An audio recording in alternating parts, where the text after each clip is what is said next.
Nem todos os homens na Bíblia tiveram êxito durante a sua caminhada e a sua vida com Deus. E não, você não vai querer cometer esses 3 erros aqui que Sansão cometeu. Fala, meus queridos, como vocês estão, meus abençoados?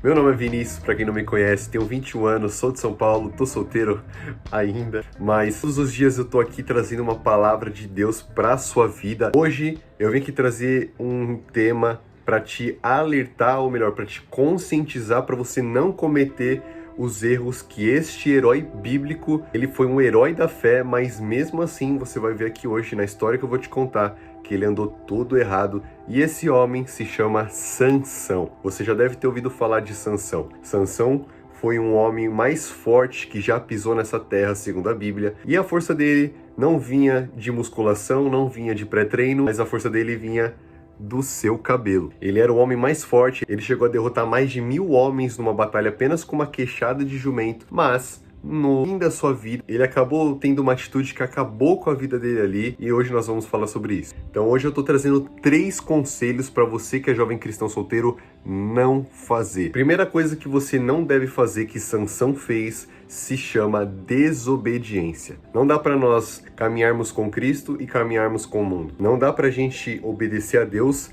e também viver no pecado, porque são duas coisas opostas. A Bíblia ela fala para nós que a luz não tem comunhão com as trevas. Logo, se a luz não tem comunhão com as trevas, eu não posso fazer o que o pecado fala para mim fazer e aquilo que Deus fala para mim fazer, porque são coisas opostas. Deus ele nos diz para amar o próximo, o pecado diz para nós usarmos o próximo. Deus ele nos diz para perdoar o próximo e o pecado diz para nós nos vingarmos. Você consegue ver que são coisas totalmente distintas e diferentes? Por isso que nós temos que andar de acordo com a palavra. O salmista ele fez a seguinte pergunta e Deus, através da palavra, respondeu a ele: como pode o jovem manter pura a sua conduta? No mesmo versículo ele responde: vivendo de acordo com a sua palavra. Então quando você vive de acordo com a palavra de Deus, Deus ele começa a realizar tudo aquilo que ele prometeu na palavra dele para você, seja em oração, seja através de alguém. Por quê? Porque o Deus ele cumpre promessas a partir do momento que você começa a cumprir princípios. Então o primeiro passo para você não fazer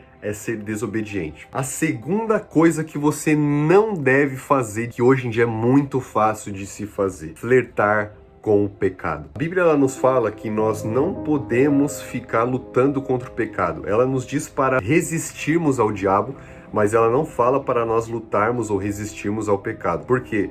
Porque primeiro, antes do pecado, vem a tentação. E a tentação, Jesus ele disse que o espírito, na verdade, ele está pronto, mas a nossa carne, ela é fraca. Vou pegar um exemplo aqui. Você é uma pessoa que você precisa parar de comer doces. Pegando esse exemplo aqui de final do ano. Você vai na casa de alguém no Natal, você vai na casa de alguém no final do ano, você não tá podendo comer doce. Tô pegando o exemplo real da minha vida, porque eu não tava comendo. E aí você chega na mesa, a mesa cheia, farta de doces, de chocolates, de Coca-Cola, cheia de açúcar. Aquilo é uma tentação. E se você não tiver domínio próprio, você acaba cedendo à tentação que te leva a pecar. A tentação, ela vem, mas nós não podemos ceder à tentação, porque quando nós cedemos à tentação, aquilo que Deus falou para nós não fazermos, nós acabamos pecando. E foi o que Sansão ele acabou fazendo. Sansão foi chamado para libertar o povo de Israel, só que ele escolheu não viver isso, né? Ele escolheu viver como uma pessoa comum, ele escolheu viver uma vida que Deus não tinha planejado para ele. E uma das coisas que Deus tinha falado para ele é: você não vai buscar uma mulher no reino estrangeiro. Qual que era o reino estrangeiro? Os filisteus, que na época eram os inimigos de Deus. Sansão, ele foi e fez o quê? Foi lá buscar uma estrangeira. Ele acabou flertando com o pecado, ele acabou andando perigosamente. E quando você anda perigosamente, você acaba ficando vulnerável. E Deus ele não quer que você ande perigosamente, porque como Jesus ele falou, a carne é fraca. Uma hora você vai cair se você não parar de andar perigosamente. Ele conheceu Dalila e aí que foi o desastre da vida de Sansão. O Sansão ele começou a se relacionar com Dalila. Numa noite em que eles se deitaram, Dalila, ela toda vez pedia para ele contar o segredo, ele não contava, até que uma vez ele cedeu, né? O homem não aguentou. Ele disse, a força do corpo dele, a força que ele tinha tão estrondosa, vinha dos cabelos dele. O que ela fez? Por ser inimiga do povo de Israel, inimiga dele também, mas ele não tinha sacado isso, porque ele estava cego de amor, ela foi e mandou cortar o cabelo dele quando ele estava dormindo. Quando ele acordou, ele já estava fraco, furaram os olhos dele, então você vai ver lá que no final da vida ele foi humilhado e tal. No final ele conseguiu se reconciliar ali, cumprir a missão dele, digamos assim. E a terceira coisa que você não deve fazer, que Sansão ele fez, no qual eu já disse aqui no segundo tópico, que é viver fora do chamado. Se Deus não te chamou para fazer tal coisa, não faça. Porque se tem alguma coisa que é muito perigosa, é você ser bem-sucedido aonde Deus não te chamou para você agir. Por isso que Sansão ele acabou se dando mal. Deus tinha chamado Sansão para ser o libertador de Israel. Deus não tinha chamado Sansão para ser um homem qualquer, para ser um lavrador, para ser um comerciante. Deus tinha chamado ele para libertar o povo dele das mãos dos inimigos que eram os filisteus. O que Sansão ele fez? Totalmente contrário.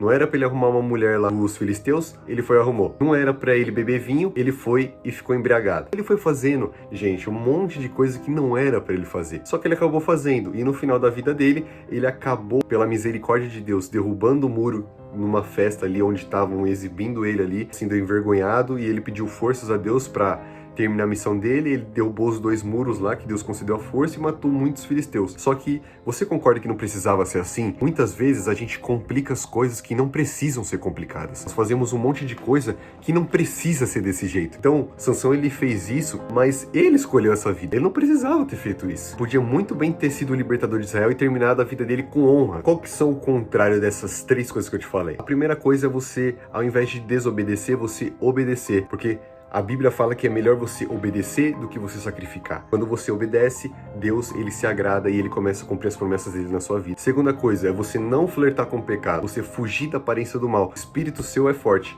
mas a carne é fraca. Quando você foge do pecado, cada vez mais você vai sentindo menos vontade de você pecar e de ser tentado. Eu digo isso porque eu venci em algumas áreas da minha vida e eu posso dizer para você que funciona. E a terceira coisa é você viver de acordo com aquilo que Deus chamou para você viver. Não é você viver aí mundo afora, vivendo o que todo mundo tá vivendo, porque hoje em dia é muito fácil se comparar. Hoje em dia é muito fácil eu querer ter a vida da pessoa do Instagram que tá prosperando, que tá querendo Balneário Camboriú nesse final de ano, mas eu tenho a minha história, eu sou único, você é único, você é um ser incomparável, você é um ser único que Deus fez. Portanto, Deus tem uma história exclusiva para você. Então não se compare, viva naquilo que Deus te chamou para você viver. Bom, essas foram as 3 dicas para você do que você não fazer na sua caminhada cristã e eu espero que você tenha gostado. Eu quero trazer mais vídeos desse para vocês aqui no canal, tá? Para edificar a vida de vocês, porque são tipos de vídeos que têm edificado muito os meus seguidores lá no Instagram. Inclusive, já quero deixar aqui, ó, esse aqui é o meu Instagram, tá bom? E aqui, ó, é o meu canal, então já me segue aqui para você me fortalecer aqui no YouTube, para nossa palavra, para o YouTube entender que a nossa palavra aqui é relevante para a gente levar para mais pessoas que precisam ouvir isso. Que Deus te abençoe, um feliz e próspero ano novo para você. Que em 2025 seja um ano próspero na sua vida, que você venha viver as promessas de Deus e colher tudo aquilo que você plantou de bom. Deus abençoe, tchau!